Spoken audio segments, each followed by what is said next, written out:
Bonjour à toutes, bonjour à tous mes chers bien-aimés. Bienvenue à notre série « Que veux-tu que je fasse ?»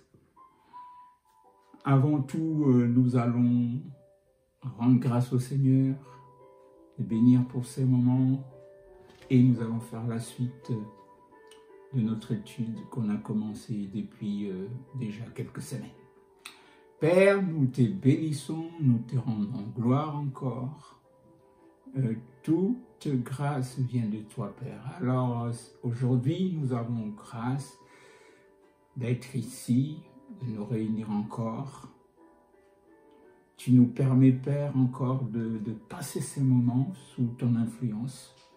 Voilà pourquoi je te confie toutes choses, Seigneur. Je te confie comme à chaque fois les personnes qui écoutent et la personne qui parle. Seigneur, nous voulons tous dépendre de toi. Que ton esprit nous guide, Seigneur, que ton esprit prépare le cœur et que ton esprit aussi annonce des paroles merveilleuses pour chacun d'entre nous. Nous te bénissons ainsi, Père, au nom de Jésus-Christ. Amen, amen, amen. Très bonjour, mes chers amis. Je nous rappelle que notre question thématique du mois, nous l'avons intitulée « Que faire après avoir été pardonné en son nom ?» Après avoir été pardonné au nom de l'Éternel, au nom du Seigneur notre Dieu. Que pouvons-nous faire?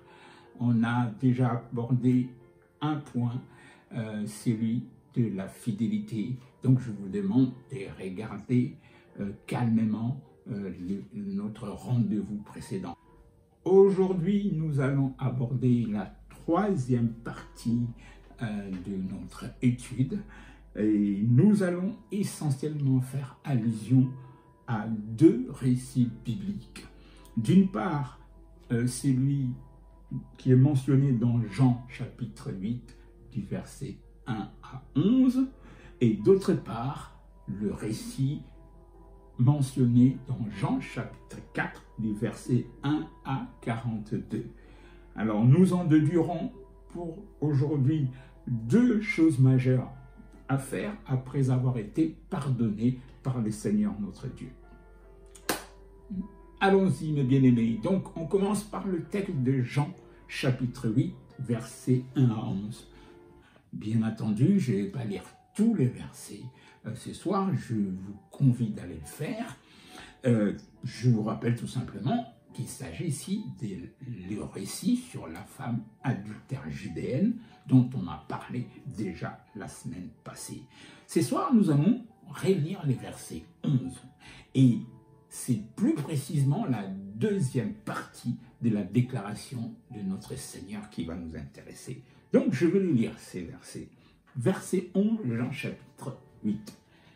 Elle répondit, « Non, Seigneur. » Et Jésus lui dit, « Je ne te condamne pas non plus, va et ne pêche plus. » C'est cette partie qui nous intéresse.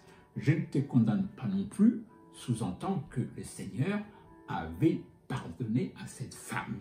Par contre, va et ne pêche plus, va nous conduire à découvrir la deuxième chose majeure que nous pouvons faire une fois que nous avons expérimenté le pardon en son nom. En effet, lorsque Jésus-Christ s'adresse ainsi à cette femme, le Sauveur se présente aussitôt comme étant le Maître. C'est lui qui avait pardonné la femme adultère.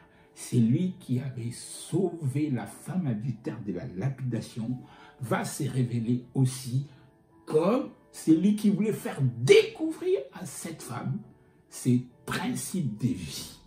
Jésus, en disant « va et ne pêche plus », voulait faire découvrir à cette femme, aussitôt pardonnée, quels sont les principes de vie que Jésus voulait dans sa vie. Ces principes auxquels cette femme judéenne devrait désormais apprendre à se soumettre, me rappelle une autre femme dans la Bible. On ne rentrera pas dans le détail ce soir. Elle s'appelle dans la Bible Marie de Béthanie. C'est la sœur de Marthe et de Lazare dans la Bible. Cette femme, après avoir rencontré Jésus-Christ, a su apprendre à choisir la bonne part, à savoir toujours s'asseoir aux pieds du maître avant de se lever et d'accomplir tout devoir que le Seigneur pouvait demander. Cette femme avait choisi la bonne part, cherchait à comprendre les consignes du maître avant d'entreprendre quoi que ce soit en son nom. Cette femme judéenne devrait aussi apprendre à se soumettre aux principes du maître. Va et ne pêche plus. Dès l'instant où cette femme judéenne aurait pu accéder à cette dimension de conscience, à ce moment-là, elle devrait commencer à apprendre à cultiver l'humilité. L'humilité vis-à-vis de son nouveau Seigneur, de son nouveau maître qui venait de rencontrer. C'est cette deuxième disposition du cœur que le Seigneur attend de nous une fois qu'on a expérimenté le pardon en son nom. Ce soir, je n'insisterai pas trop sur cette disposition du cœur que le Seigneur notre Dieu souhaite tant voir en chacun d'entre nous. Je vous invite donc à revoir ou à voir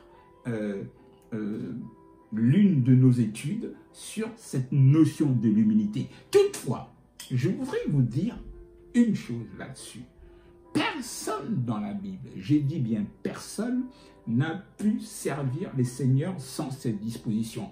Voilà pourquoi personne non plus de ma génération, ni des générations à venir, au sein du corps du Christ, dans toutes les nations, dans n'importe quelle nation, ne pourra non plus servir le Seigneur sans cette disposition d'humilité. Cette disposition consiste à se soumettre à tous les principes de vie une fois que Jésus-Christ nous a pardonné. Celui qui nous pardonne devient aussitôt le maître. Amen, amen, amen. Notre deuxième texte, Jean chapitre 4, versets 1 à 42. Alors, là aussi, nous l'avons dit à plusieurs reprises, nous souhaitons faire ici des choses plutôt simples. Lorsqu'il s'agit de rentrer dans des questions, sur des points beaucoup plus difficiles, je vous le répète, n'hésitez pas d'envoyer vos questions sur notre mail cbevmedia avec s@orange.fr. La femme samaritaine, Jean 4, 1 à 42. Je vais vous faire un petit résumé de ces récits bibliques. Il s'agit ici de deux personnes, un homme et une femme. Un homme qui avait faim et une femme qui avait soif. Cet homme envoya ses amis aller chercher du pain et la femme venait au puits pour chercher de l'eau. Mais il s'avère qu'à la fin de ces récits, nous apprenons que la femme n'avait pas du tout eu besoin de prendre l'eau tant cherchée. Et l'homme non plus n'avait pas mangé le pain que ses amis ont ramené. Mais pourquoi? Tout simplement parce que il s'est passé quelque chose de formidable. L'Éternel Dieu s'est manifesté en leur offrant ce qui était essentiel, primordial pour Dieu et les êtres humains, à savoir la réconciliation entre Dieu et ses créatures, ainsi que ses bienfaits. Voilà un peu le résumé de ces récits formidables. Alors, je l'ai dit dès le départ, ces récits est assez vaste. Mais par rapport à notre étude, nous avons ici les textes clés. En particulier lorsque Jésus-Christ va prendre la parole. Jésus lui dit, va, appelle ton mari et viens ici. Alors cette phrase, elle est formidable. En s'adressant à cette femme samaritaine, nous trouvons dans la déclaration de Jésus quelques informations très intéressantes par rapport à notre étude. Je vais vous en citer deux. Ces deux informations vont nous conduire tout droit à la deuxième chose que nous sommes appelés à faire après avoir expérimenté le pardon en son nom. Primo, Jésus se présente d'abord à cette femme samaritaine comme celui qui ne la condamne pas. Parce que cette femme est une femme de mauvaise vie. Quand il lui dit « Va chercher ton mari et viens », révèle au fait de la part du Seigneur que Jésus voulait débarrasser cette femme de cette mauvaise vie. Parce que cette femme voulait cette eau vive. Alors Jésus lui dit, c'est en te débarrassant de cette mauvaise vie, en te libérant de cette mauvaise vie, que tu auras accès à cette eau vive que tu désires tant. C'est ici la première chose par rapport à notre étude. La deuxième information qui nous intéresse, c'est que Jésus, en lui posant une question dont il avait la réponse, parce que, voyez-vous, si nous lisons, le Seigneur avait la réponse à la question qu'il pose à cette femme. Oh, j'apprécie cette manière, parce que ça nous amène à ce que Dieu attend de nous.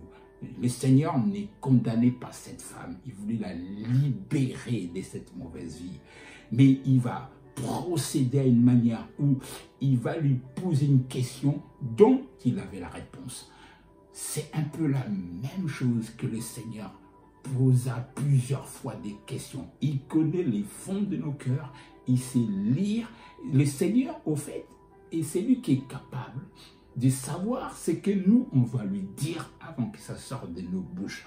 En lui posant une question dont il avait la réponse, le Seigneur permettait à cette femme d'accéder à l'une des dimensions majeures des consciences qu'il attend voir à chacun de nous. Cette dimension, l'Éternel l'a exigée, véritablement exigée, auprès de l'un de ses serviteurs dans la Bible, qui s'appelait Abraham. Le Seigneur a exigé cette dimension d'une manière maximale après 25 ans de relations et de collaborations avec Abraham. Cette longue période était marquée par plusieurs pardons de Dieu envers son serviteur. Il s'agit de l'intégrité biblique. Ah oui, à chaque fois que le Seigneur dans la Bible s'est adressé à ses serviteurs, ses servantes, à ceux-là qui s'approchaient de lui, alors qu'il les avait pardonnés, à chaque fois qu'il leur posait des questions dont il avait la réponse, il les amenait à intégrer une disposition du cœur qu'il attend de voir à chacun de nous. Cette disposition s'appelle de l'intégrité biblique. En fait, après la fidélité, après l'humilité, l'intégrité est la disposition du cœur qui vient clôturer le trio de base dans la Bible, de ce que nous devons faire après avoir été pardonnés en son nom. Oui, l'intégrité, cette disposition qui prépare souvent l'arrivée de grandes choses dans notre relation et collaboration avec le Seigneur. Frères et sœurs, pour ce soir, je m'arrête là. Jeudi prochain, on parlera davantage de cette notion de l'intégrité. En attendant, je vous exhorte à lire et à relire l'histoire de la femme samaritaine. Jean chapitre 4, versets 1 à 42. Que le Seigneur vous bénisse et à très bientôt.